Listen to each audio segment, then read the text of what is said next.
criminalmente. Ofendido. Eu não sei o nome da deputada aí, mas... Então aprende, senador, aprende. Só um minuto. Tem vários momentos na história que a gente sente vergonha do Congresso Nacional. Esse realmente é um deles. A cantilena enfadonha da extrema-direita e dos bolsonaristas chega a doer o ouvido. Um juiz, que foi um juiz ladrão, como mostrou a Vaza Jato, vem aqui tentar se mostrar como paladino da moral. Como é que é? Como se lutasse contra a corrupção. Socorro! Acreditou! É muita falta de vergonha na cara daqueles que votaram na PEC da bandidagem na Câmara dos Deputados vir aqui dizer que estão contra os corruptos. E que vão soltar as velhinhas do 8 de janeiro.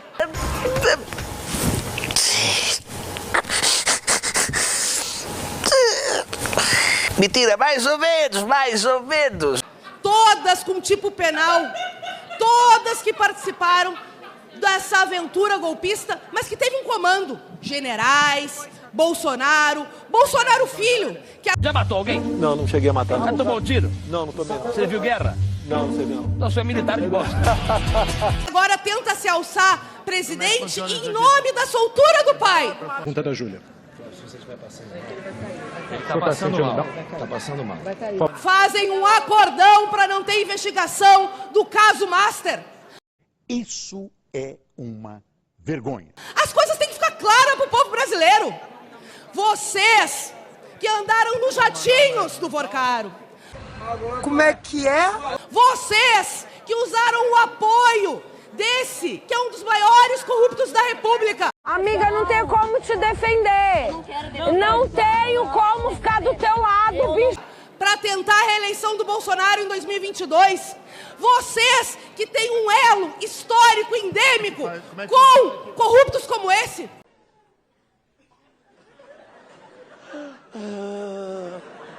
Negociaram a pauta escandalosa da anistia. Como é que é? Leva essa energia para casa. Pelo silêncio e hoje, nesse veto da anistia, que vocês querem uma carona para soltar Bolsonaro, soltar feminicidas, soltar estupradores, que fique claro para o povo brasileiro, porque aqui é um ataque às liberdades democráticas, aqui é a tentativa, sim, de tentar manter a normalidade, a tentativa de golpe de Estado. Ok, houve um equívoco. Qual equívoco? Aqui são aqueles inimigos da República que não garantem, não respeitam a Constituição. É verdade. Que juraram defender. Vocês nunca aceitaram a derrota, como também não aceitam que justiça seja feita. Vocês querem de novo manter no silenciamento aqueles e aquelas que estão dizendo existe uma extrema-direita que quer fechar liberdades democráticas para manter a ditadura do capital, para manter corruptos como o Vorcaro. Pega ladrão. O sovaco não. Está fedendo. Droga, porcaria de vida que também não deixa eu fazer nada. Suprimindo as liberdades do povo brasileiro. Mas nós acreditamos na capacidade de mobilização do povo.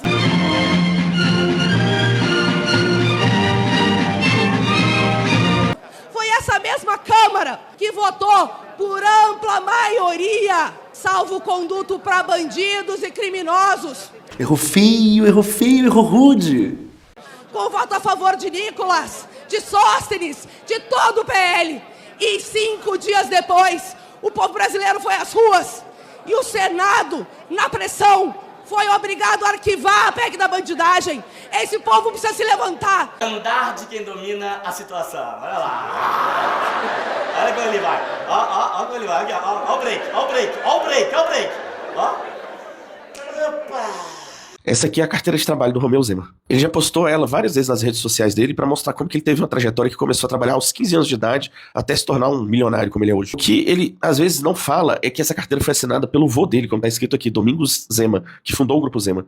Em 1979, quando o Zema começou a trabalhar aos 15 anos de idade, o grupo já tinha 50 anos de existência, e hoje já tem mais de 100 anos. Zema, inclusive, recebia 650 cruzeiros naquela época por isso. E esse é o Romeu Zema dizendo que estudantes não deveriam receber salário, que ele acha que estágio tem que ser considerado uma oportunidade. Um pouco diferente da que ele teve, né? E uma outra coisa que mudou, talvez da compreensão do avô dele ou do jovem Zema pra hoje, é que hoje o Zema acha que não deveria existir carteira de trabalho. O Zema acha que não precisa de CLT, que é só você ir lá e combinar com o seu patrão. Sendo que nem ele mesmo conseguiu combinar com o avô dele um salário ali por hora e teve uma carteira assinada. Além disso, hoje o Grupo Zema tá ligado a denúncias de trabalho análogo à escravidão. E é por isso que eu sempre digo, mais do que falar, você tem que ver o que a pessoa faz. Como que foi a vida da pessoa, quais oportunidades ela teve e por que ela não quer que você tenha as mesmas que ela.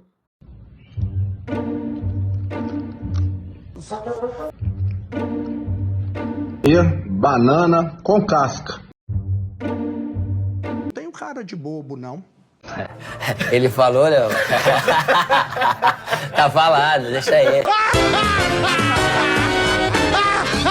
Eu vou embora!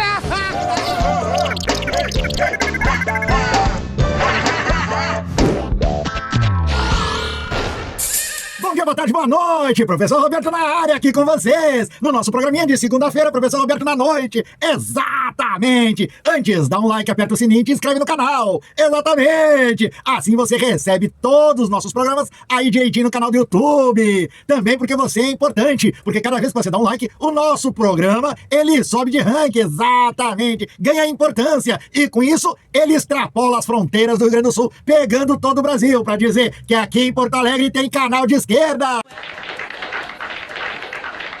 Exatamente, porque aqui não tem neném, aqui não tem, somos uma imprensa jornalística isentona, não, somos um canal de esquerda e a nossa missão é desmascarar essa direita, extrema direita, apontando que eles não passam de demagogos e destrói o Brasil. Que mostrar mesmo, hein? Vai ver só. Exatamente! A existência da direita e da extrema-direita sempre foi um retrocesso para os trabalhadores desse país! Exatamente! A política deles sempre foi de intensificar a miséria do povo brasileiro e hoje eles estão no Congresso, inimigo do povo! Entra aqui, só engana todo mundo aqui. Quando ganha, não pisa mais nem aqui, não volta nem para agradecer os votos que ganhou. E representa apenas o interesse dessa burguesia fedorenta que nós temos no Brasil, que só chupam do dinheiro público! Exatamente! E tem nesses bolsonaristas e no pobre de direita os seus puxa-sacos! Exatamente! É a pelegada! Meu Deus. A velha pelegada! E falando em pelegada e chupinho do dinheiro público, falaremos do Zema! Pô, cara, de novo, cara! Exatamente, vocês viram aí o comedor de banana, o cara de pão de queijo, o sanguinolento de Minas Gerais, que é candidato à presidência da República. Vocês já viram a última declaração dele?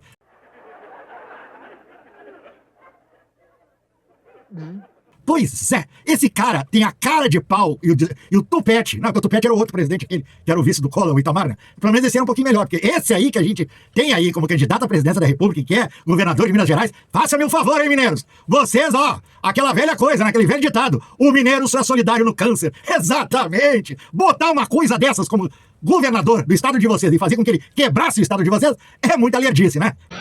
Se fodeu. É muita alerdice mesmo. É comer muito pão de queijo mesmo. Exatamente. Você sabe que o queijo produz, né? Ele tranca o fiofó. Deve ser isso, né? E para esses comédias aí que estão falando que mentira, é mentira, eu sou bem macho. Subiu pra cabeça, botaram o Zema de governador. Exatamente, gente. Olha o que o cara falou. Que se ele for eleito, ele vai acabar com essa história da criança não trabalhar. Pois é. Como é que é? Hoje é dia do trabalho e aqui no Brasil parece que a esquerda criou essa noção de que trabalhar prejudica a criança. Lá fora, nos Estados Unidos, criança só entregando jornal, recebe lá não sei quantos centos por cada jornal entregue. Aqui, proibido, né? Você está escravizando criança. Então, é lamentável. Mas acho que, tenho certeza que nós vamos mudar isso aí. O que nós temos aqui, isso sim, é uma classe dirigente ordinária. Esta é a grande verdade. Desculpe o termo duro. Mas essa é a grande verdade. Elites e classes dirigentes no setor público e no setor privado. que precisam reexaminar a sua conduta, querem manter o povo brasileiro miserável, atrasado, ignorante, doente, pobre, para poder ter um trabalho vil. Salvar as nossas crianças, senhor Maxud, é a coisa mais urgente que pode haver. Para mim, o Brasil não teria muitas das coisas que estão aí fazendo e gastando dinheiro, entendeu? Coisas para um fragmento de luxo da vida brasileira, enquanto nossas crianças estão aí desdentadas, doentes, cheias de parasitas, submergidas na ignorância.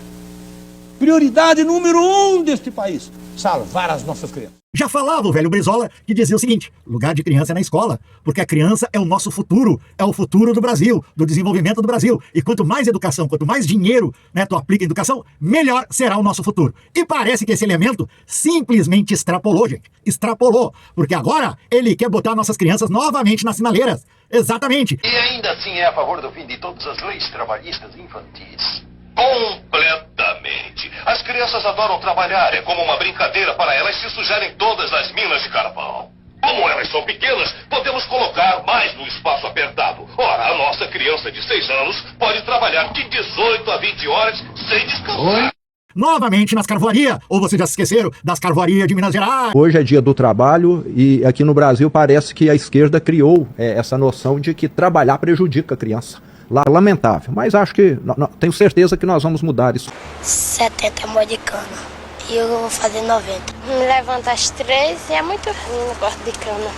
Ninguém gosta de cortar cana, né? Só trabalha porque precisa, né? Eu queria trabalhar em outro lugar, em outro negócio, sem ser o corte de cana e que ganhasse bem, porque aqui... É um serviço muito pesado, o preço do corte de cana, da tonelada. Não dá nem pra comprar carne. Menino pequeno, pronto. Aí que não dá mesmo. Estudando de noite. Terceira série. Às vezes a gente pega um professor ignorante, só dá pra querer suspender a gente, porque a gente não sabe de quase nada. E assim por diante. Não sei ler escrever bem não, mas estudo não. Eu não tenho tempo, tenho que trabalhar mesmo. Das carvoarias aí do interior, onde as crianças trabalhavam como escravas. Exatamente. Bom, não é de se admirar. A empresa da família do Zema, no qual ele é dono, né? E existem vários processos trabalhistas no qual são acusados de trabalho análogo à escravidão, além de empregarem menores sem carteira assinada. Para vocês verem, né? Ele, né, faz em causa própria, ou seja, ele fala em causa própria. Porque se for presidente, ele oficializa tudo e pronto, acabou os processos para ele. Que podem botar ele até na cadeia ou quebrar a empresa que era do avô dele. Ele esquece que ele começou a trabalhar com 16 anos na empresa do avô dele, porque esse papo furado de vir dizer e mostrar a carteirinha do trabalho. Ah, porque eu trabalho, minha carteira é assinada. Vai ver quem é que assinou? O avô dele. Trabalho na família. Quero ver ele pegar 4 horas da manhã na fila do Cine, com um currículozinho debaixo do braço e falando quero ver. Não vai conseguir nada, porque é comedor de banana, né? Exatamente. Mas tem outras também em cima do Zema que vamos colocar, principalmente, né, a financeira que o Zema tem. Exatamente. E parece que é enrolada com essas questões de créditos, exatamente, créditos consignados. No caso do Zema, ele agora quer fazer gracinha pro bolsonarismo, para a extrema-direita, então ele está parecendo mais radical. Eu entrei com 3 processos contra o Zema, aliás, eu e a deputada Beatriz Cirqueira.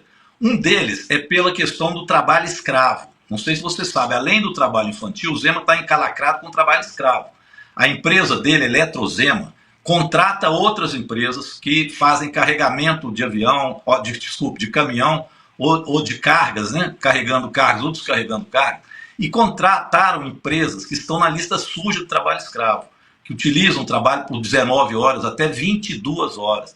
Essas empresas entraram na lista suja e trabalham com a Eletrozema. E o Zema sabia disso e a empresa dele sabia disso. Então ele já está denunciado de trabalho escravo. Agora, trabalho infantil.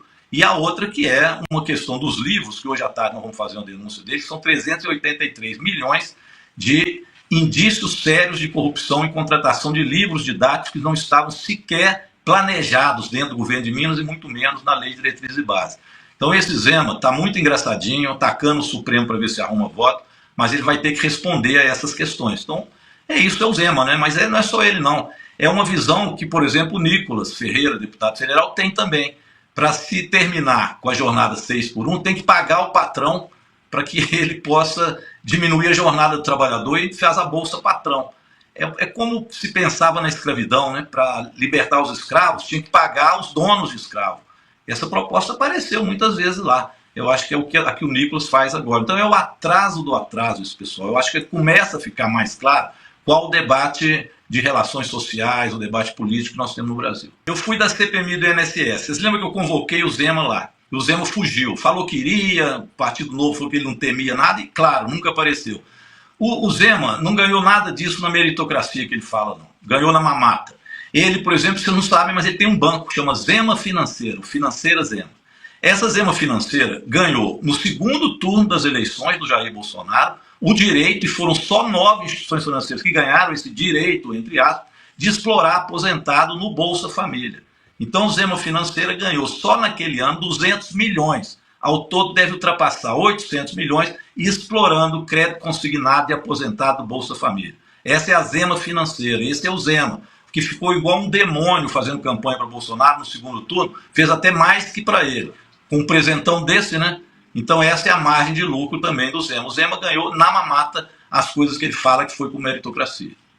Tem um papinho aí que tá girando aí no meio, mas o professor Roberto vai trazer aqui pra vocês, aqui, revelar muito mais coisas. Aquilo que a Globo não quer falar, aquilo que a Globo não quer dizer, nós falamos. Aquilo que os outros canais não falam e não querem revelar, nós revelamos. Exatamente, porque somos um canal de esquerda. Mas o Zema, né, ele na realidade, ele representa o pensamento da direita e da extrema-direita. Ele não tá sozinho nesse barco, não. Ele não tá quando ele fala que nós vamos diminuir, né, a idade penal, vamos acabar com essa história de criança não poder trabalhar, né? Vamos privatizar tudo, vamos tirar a indexação do salário mínimo pago para os aposentados e pensionistas e BPC, né? Tirando, né, os aposentados e pensionistas e os beneficiários do BPC, né, do reajuste do salário mínimo. Isso aí não é só o pensamento dele. Isso é o pensamento de toda essa direita e extrema-direita, representado pelos 4 candidatos à presidência da República. Quem? Flávio Rachadinha, o Zema, o Caiado e o outro lá, o chefe dos cosplay lá do MBL. Exatamente, o Renan Santos. Esses caras tudo, eles seguem uma cartilha. Essa cartilha é o que tem hoje lá na Argentina, é o que está sendo aplicado na Argentina, é o que está sendo aplicado nos Estados Unidos, onde o povo está passando fome. Exatamente, onde o povo passa fome. Engraçado, né? Que agora eles se calaram. Depois começou a aparecer o pessoal lá nos Estados Unidos dormindo na rua, o pessoal em estado de miséria, o desemprego, a alta inflacionária, a crise econômica que está nos Estados Unidos, né, produzida pelo Trump, e aqui no Milei, na Argentina, onde o pessoal está passando fome comendo carne de burro, eles se calaram, né? Eles se calaram. Até o Flávio Bolsonaro, quando foi descoberto, né, o programa político-econômico dele, ele veio... Ai, é mentira! Mentira! Porque aqui, no Professor Roberto, mentiu contigo, como é que a gente... Safada neles! Exatamente! Cara de pau! Flávio Bolsonaro é um cara de pau! Assim como esse Zema... Assim como o Caiado e o cosplay lá do MBL, exatamente, gente. Esse pessoalzinho da extrema-direita e da direita, isso aí é uma política que eles repetem e se repetem a todo ano eleitoral. E depois, em querer, que nem o cosplay lá do MBL, falar que... Não, somos contra o sistema, somos anarcocapitalistas. Papo furado é esse, gente? Exatamente, a velha cantilena enfadonha do neoliberalismo, entrega tudo pro estrangeiro, achata o salário do trabalhador, retira e corta todos os benefícios que se tem hoje para o trabalhador, vende tudo que puder do Estado para o capital estrangeiro, entrega nossas riquezas, né, para os Estados Unidos, transforma o Brasil num puxadinho americano, e aí babau a nossa soberania, faz o povo passar fome, que nem no Milei, que nem na Argentina, né? E essa é a velha fórmula do neoliberalismo. Eles repetem o sistema, é esse o sistema burguês de exploração contra o povo trabalhador brasileiro, exatamente.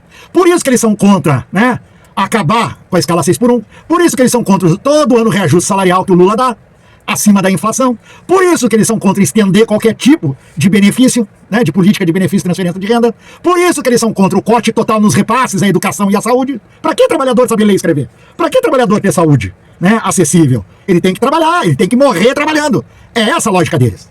Então não admira nada que o Zema venha e fale essas besteiradas, porque isso aí é a lógica da direita, é a lógica desses 4 candidatos à presidência da República, que representa o sistema vigente, que é o sistema, quem manda é a burguesia. Tivemos isso agora há pouco no Congresso.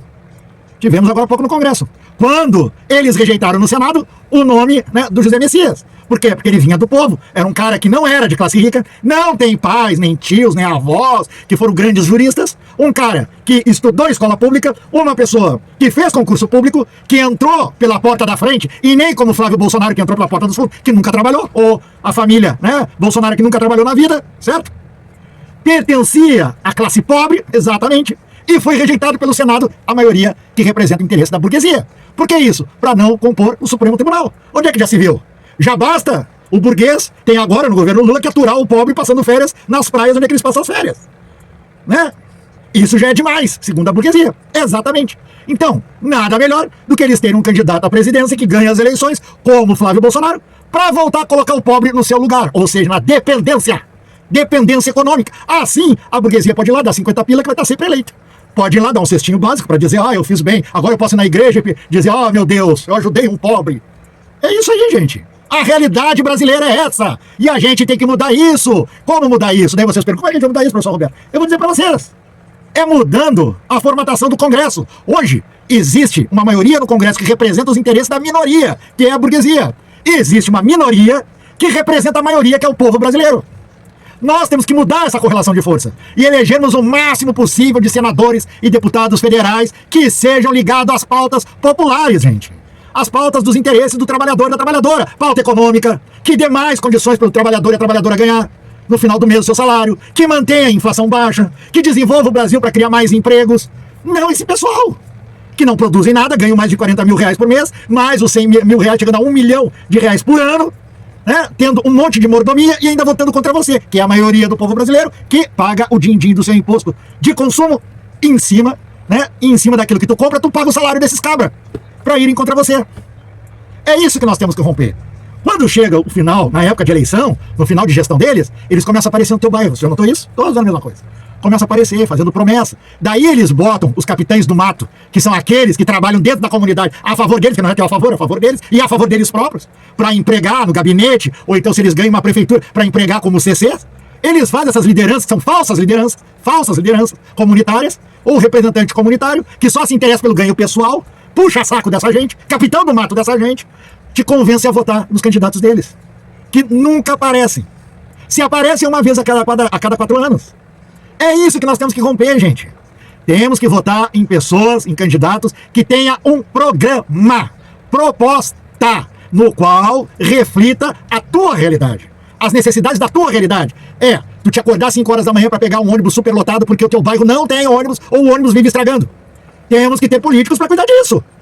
Quando chove, alaga a tua rua, entra água na tua casa e tu perde tudo. Temos que ter políticos para cuidar disso. Quando tu tem teu salário achatado, tu pelo menos tem deputados que vão votar no aumento do teu salário mínimo para te ganhar mais. Isso nós temos que ter. Temos que ter senadores que realmente representam a necessidade do povo. Não como esses senadores que a gente tem aqui no Rio Grande do Sul, que não aparecem. Não aparecem. Vocês já viram algum senador no teu bairro? Algum desses senadores, por acaso, foi aí e perguntou para ti o que tu precisava? Ou então foi aí no teu bairro, reuniu a comunidade e perguntou o que vocês necessitam? Qual é a reivindicação de vocês? Qual é uma lei que ele possa fazer que possa beneficiar todo o Brasil e os trabalhadores desse Brasil? Não, né? É essa a realidade. Nós temos que ter senadores que sejam vinculados às pautas do Brasil, do desenvolvimento, que desenvolver o Brasil é desenvolver você, é criar mais emprego. Não adianta a gente ter o Lula com toda a boa vontade dele e a visão que ele tem, né, de apoio ao pobre, de defender o pobre, porque ele foi pobre, gente. O Lula foi pobre. Foi mais pobre do que eu. Comparado com o Lula, eu vim de berço esplêndido. Comparado com a vida do Lula, vocês tiveram um berço esplêndido. O cara com 5 anos de idade, a mãe com 7 filhos, veio sozinha num pau de arara do Nordeste pra morar atrás de uma lancheria, ou atrás de um bar, de uma lancheria, onde o cara nem tinha banheiro. Tinha que usar o banheiro da lancheria, com 5 anos de idade. Tinha que correr pelas feiras pra catar a batata que caía, a cebola que caía, que os caras não levavam, daí ele pegava pra levar pra dar de comer em casa. Esse é o nosso presidente Lula. Quando chovia, enchia o bairro dele, e ele perdia tudo, a família dele perdia tudo, ele estava debaixo d'água. Então ele sabe o que tu sente. É um presidente que sabe o que tu sente. Quando tu fica desempregado, como ele várias vezes ficou desempregado como líder sindical, porque naquela época não se empregava líder sindical, porque fazia agitação e organizar a classe operária. Daí o cara era porreta. Quantas vezes ele deixou de dar leite pros filhos, porque não conseguia emprego, porque ele era líder sindical, ele sentia aquilo que tu sente. Quando tu não pode dar um tênis, um par de tênis pro teu filho, quando tu não pode dar um brinquedo pro teu filho no Dia das Crianças. Esse é o nosso presidente, que passou fome. Por isso que ele combate a fome, porque ele passou fome. Agora eu pergunto pra vocês, qual é a vida que o Bolsonaro teve? Que o Flávio Bolsonaro teve? O que ele sabe de pobreza? O que ele sabe de miséria? O que ele sabe quando chove e tu fica com medo dentro da chuva pra ver se não entra água na tua casa? O esgoto entra água na tua casa. O que ele sabe de se acordar 5 horas, 4 horas da manhã, botar o pé no barro, às vezes que a tua rua não tem asfalto por causa do prefeito que desvia dinheiro pra botar esgoto? Ou então vai na fila do SUS, do posto de saúde, onde tu é mal atendido, porque tem pouco funcionário, porque o prefeito desvia dinheiro pra não fazer concurso público e bota tudo na mão da iniciativa privada, que suga o dinheiro público e não te dá um atendimento necessário no teu bairro. O que o Flávio Bolsonaro sabe disso? Quando tu pega um ônibus, 4 horas da manhã lotado, sem ar-condicionado, sem nada, nem ter condição. O que ele sabe disso? O que ele sabe quando tu chega no teu emprego, o teu patrão caga na tua cabeça? Porque tu tá cansado de trabalhar 6 por 1 todos os dias, que só tem tempo de chegar em casa, dar um beijo no filho e dormir. E depois no outro dia tu tem que trabalhar com a preocupação porque teu filho não tem uma creche. O que o Flávio Bolsonaro sabe disso? O que o Caiado sabe disso? O que o Zema sabe disso? O que esse Renan Santos sabe disso? Não sabem, porque eles pertencem à burguesia. E o interesse deles é com a burguesia. É com aqueles que sempre te mantiveram na miséria. E é isso que nós temos que romper. Por isso esse programa, gente. Por isso esse canal. Ele é importante para abrir a cabeça daqueles que estão com os olhos fechados. Que é essa cambada de gente que não pensa, que tem cabeça de camarão. De tanto comer pão de queijo que entupiram embaixo e subiu pra cima. É justamente isso. Nós temos que reverter esse processo, gente. Não adianta tu querer ser pobre de direito, meu filho. Tu vai ser sempre explorado. Tu é que nem o Capitão do Mato. O Capitão do Mato era usado pelo senhor da Casa Grande para oprimir o trabalhador que é escravo. Para chicotear e fazer o trabalho sujo do patrão. Para chicotear o escravo que era um trabalhador. É esse teu papel. De ser um pelego. De ser um cara, um agente dentro da comunidade que só protege os ricos. Mas na hora do pega pra capar, tu é o primeiro a ser sacrificado pela burguesia. Olha o caso aí, ó, do 8 de janeiro. O Bolsonaro tá em casa. Bolsonaro tá em casa. Não tem culhão pra estar numa cadeia, tá sempre com problema. Vê se o teu filho que tá lá no presídio, que tá com problema de tuberculose, ele vai pra casa pra se recuperar. Vê se o juiz burguês, ele concede o mesmo direito que ele concedeu, que ele deu pro Bolsonaro. Vê se ele dá. Não, porque ele é pobre. É isso que nós estamos falando aqui. A diferença nossa pra diferença da burguesia. Então não adianta vir aqui, como o seu Zema, temos que voltar outra vez a botar as crianças pra trabalhar. Claro, claro. Ele quer uma nação de quê? De escravo novamente? Como o Flávio Bolsonaro quer uma nação de escravo? Como o Renan Santos quer uma nação de escravo? Como o Caiado que quer uma nação de escravo? Você que decide sobre o teu futuro, meu camarada. Você que vai decidir. Agora nas eleições. Por isso que esse canal faz essa tarefa, e tem essa tarefa de tentar abrir a cabeça de você. De provocar consciência de classe. Você sabe o que é consciência de classe? Primeira coisa é tu saber a que classe tu serve, que classe que tu é. Burguês é que tu não é. Daí é só ladeira abaixo. Se tu não consegue, né, juntar em um mês R$1 milhão, tu não é burguês. Não vem me contar que tu não é burguês. Mas eu tenho uma casinha ali, eu tenho uma casinha... Não é burguês. Porque eu moro no condomínio e pago 1.500 por mês de condomínio. Não é burguês. Tu também é explorado. Eu tenho meu negócio, eu sou empreendedor. Não é burguês. Tu é explorado. Eu tenho uma fabriqueta assim. Não é burguês, tu é explorado. Eu sou Uber. Explorado, pior ainda. Além de se explorar, tu é que banca teu trabalho. E dá dinheiro ainda pra terceiro que nunca viu antes mais gordo. Ou mais magro. Tu é proletário, meu camarada. Tu é proletário, proleta. Aprende essa palavra. Tu é proleta, proletário. Faz parte do povão. Como eu, como tu, como muita gente. A gente não pode ter vergonha de se assumir membro do povão, proletário. Nós somos explorados. Exatamente. E o nosso trabalho fica todo, o lucro do nosso trabalho, por quem nos explora. É como na escravidão, só que mudou de usar corrente pela carteira do trabalho, por ser Uber, pelo 171, que a direita conta pra te ter prosperidade. Que nem os pastores. Você quer que tem prosperidade dentro de uma igreja evangélica? É um pastor e um bispo, que tu não tem prosperidade, meu camarada. Sinto muito te dar essa realidade. Eu sinto muito te iluminar nesse momento, teu pensamento. Vai ver quanto é que o teu pastor ganha e vai ver quanto é que te sobra no final do mês. Vê se tu pode ter um carrão do ano que nem teu pastor, que arrecada o teu dinheiro, arrecada com o dinheiro da outra igreja, arrecada com outro, e tem um carrão zero e mora no condomínio com piscina. Pior que ele também é proleta, só que ele acha que ele é rico. Próspero. Próspero nada. Só vocês não darem mais o dízimo pra ele, não vê a prosperidade que fica pra ele. É isso aí que eu tô falando, gente. É a nossa realidade. E é com essa realidade que a gente tem o nosso canal. Por isso tem que dar um like, apertar o sininho e continuar nos seguindo. É isso aí. É o recado do professor Roberto nessa noite de segunda-feira. Dorme com essa, bolsonaristas. Aqui é o senador Flávio Bolsonaro. Eu já sabia que isso podia acontecer. O senador Flávio Bolsonaro comprou uma mansão de quase 6 milhões de reais em um bairro nobre de Brasília. O preço da casa é quase 4 vezes o valor do patrimônio declarado por ele mesmo nas eleições de 2018. A operação da Polícia Federal é uma nova fase da Operação Compliance Zero e já há confirmação da prisão do ex-presidente do BRB, Paulo Henrique Costa. Parte do valor da casa, 3 milhões e 100 mil reais, foi financiada pelo BRB, Banco de Brasília, com juros de 3,7% ao ano. A taxa de balcão de financiamento é de 4,85%. É uma evolução patrimonial gigantesca para uma família que viveu da política a vida inteira. A própria loja de chocolates do Flávio Bolsonaro para justificar a sanha com que ele comprava e vendia imóveis, tinha que ser tipo a fábrica do Willy Wonka, da fantástica fábrica de chocolates. Não era viável que aquilo justificasse tanto sucesso no mercado imobiliário. Você comprar por tão pouco, vender por tanto lá na frente. Também tinha essa variação dos patrimônios, o que eles declaravam quando compravam e depois o quanto que valorizava. Como é que você compra uma casa, lava dinheiro, né, pegando financiamento no banco?